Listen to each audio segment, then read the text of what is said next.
মতো আমি একটা ফুটবল ডিবি কার্যালয়, আমি একটা ফুটবল ছিলাম, এইটুকু আপনাদেরকে বলি। আমাকে তো বাঁচতে দিবেন, আমাকে বলছে পঙ্গু করে দিবে ইলিয়াস আলীর মতো। সুস্থ শরীর, এই যে দাগ এখনো এই শুকায় নাই, এই এখনো শুকায় নাই। অনেকের কাছে মুসলেকা চায়, মুসলেকা যে বাইরে যেন রাজনীতি না করে। আর আমাকে বিশেষ করে আমি কেন নির্বাচনে গেলাম না, 12 কোটি টাকা আমার অফার দিয়েছে, স্বরাষ্ট্রমন্ত্রী বাসায় নিয়ে গেছে।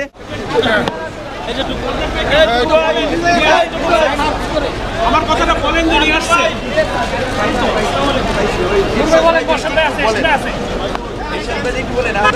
রিমান্ডে নিলে ব্যাপক চর্চা, ঝুলাইয়া গরু ছাগলের মতো ঝুলাইয়া কারেন্টের শক দেয় এবং সিনিয়র জুনিয়র নাই, চট থাপ্পড় গরুর মতো হাত পাও বাইন্দা পিটাইতেছে।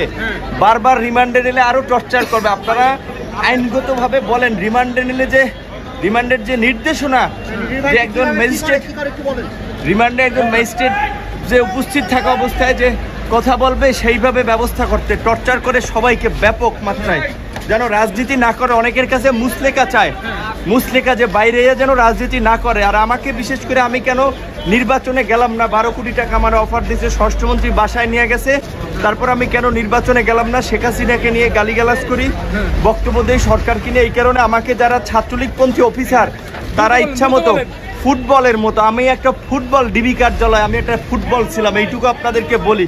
এখনো যদি আমার সুস্থ শরীর, এই যে দাগ এখনো এই শুকায় নাই, এই এখনো শুকায় নাই।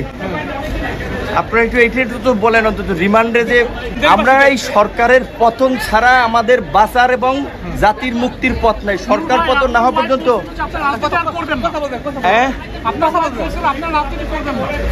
আমাকে তো বাঁচতে দিবেন, আমাকে বলছে পঙ্গু করে দিবে ইলিয়াস আলীর মতো। যদি আমি ওদের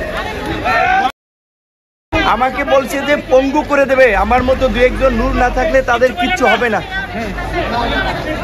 আমি শুধু এইটুকু বলি যে আমার শারীরিক পরীক্ষা করার দরকার, চিকিৎসা করা দরকার। আমার ইনজেকশন পুশ করছে, এটি কি স্লো পয়জন?